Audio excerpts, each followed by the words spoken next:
प्रश्न है हमारे पास, एक वस्तु के अंकित मूल्य पर 12.1/2% की छूट देने के बाद इसे 700 रुपये में बेचा जाता है। यदि छूट नहीं दी गई होती तो लाभ 60% होता। वस्तु का क्रय मूल्य क्या होगा? ये रहे आपके सारे ऑप्शंस। ठीक, अभी इस प्रश्न को कैसे हल किया जाता है तो आइए समझते हैं। अभी हमारे पास क्या दिया है कि वस्तु का कोई भी एक अंकित मूल्य होगा।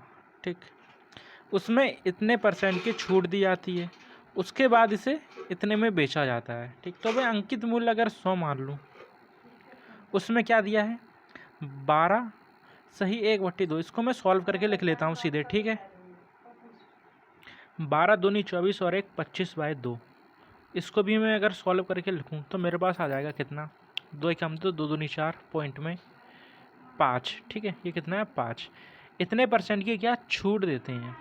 अगर कोई वैल्यू मेरे पास 100 की है, ठीक, उसमें मैंने छूट दी कितने की, अब 12.1/2 मतलब कि 12.5 की छूट दी। ठीक है, तो मेरे पास वैल्यू कितनी बचेगी, इसमें से घटा देंगे, ये बच जाएगा 5। ठीक है, यहाँ पर बचेगा 9 में से 2 गया कितना 7 और यहाँ पर 8। ठीक है, वैल्यू हो जाएगी मेरे पास 87.5। ठीक है, ये कौन सी वैल्यू आई, जब हमारे पास अंकित मूल्य में छूट दे दी जाती है। ठीक, और उसके बाद हमारे पास वैल्यू 700 आ जाती है। ठीक है, तो जब भी हम अंकित मूल्य पर एमआरपी पर छूट देते हैं तो हमारे पास सेलिंग प्राइस बचती है। ठीक है, इसी का मान हमें दे रखा है कितना 700। यहाँ से हम 1 का मान निकाल लेंगे, कितना आ जाएगा 700, 1 0 और लगा देंगे और नीचे कितना 875। ठीक है, कोई दिक्कत यहाँ तक? चलो सही बात। अब क्या पूछा है हमसे, यदि कोई छूट नहीं दी जाती है, ठीक, हमें क्या निकालना है, पहले हमें एमआरपी निकालनी है, मतलब 100 का मान निकालना है। जब 1 का मान हमारा ये इतना आया, ठीक, तो 100 का मान कितना हो जाएगा, इस पर मल्टीप्लाई हो जाएगी 100 से। अब इसको थोड़ा सा काट लेते हैं, 25 चक्कों में 100, 25 तियाँ 75। ठीक है, कितना बचा 12 बचा, 5 हो जाएगा 125 हो जाएगा ना, 25 पंजे में 125। ठीक है, फिर ये 7 से कैंसिल हो जाएगा, 7 पंजे में 35, 5 से फिर कैंसिल हो जाएगा 2 बार में, यहाँ आ जाएगा 200। मतलब जो एमआरपी है 100 का मान हमारे पास कितना आ जाएगा 200 मल्टीप्लाई में 4, मतलब 4 दूनी में 800। ये हमने क्या निकाला, एमआरपी निकाली। ठीक, अभी क्या होता है, यदि छूट नहीं दी गई होती तो लाभ 60% होता।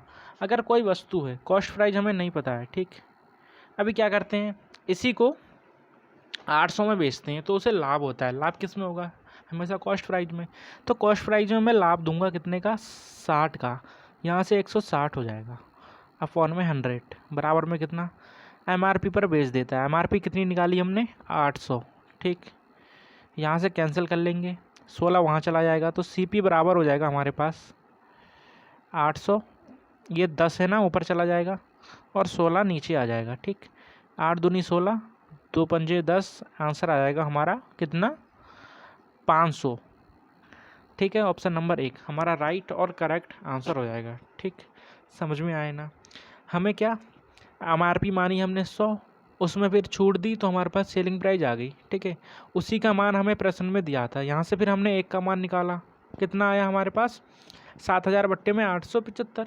फिर वहाँ से हमने 100 का मान निकाल लिया, जिससे हमने क्या एमआरपी मानी थी। ठीक है, क्या 800 आ गया। फिर प्रश्न ने हमसे कहा था कि छूट नहीं दी जाती है तो 60% का लाभ होता है। लाभ हमेशा कॉस्ट प्राइस में होता है। हमने क्या किया, कॉस्ट प्राइस में लाभ दे दिया। ठीक, बराबर में कितना सेलिंग प्राइस। अब जब छूट नहीं दी हुई तो एमआरपी ही हमारी सेलिंग प्राइस हो जाती है। ठीक, यहाँ से हमने कॉस्ट प्राइस निकाल दी, कितना आया 500। ठीक है, धन्यवाद।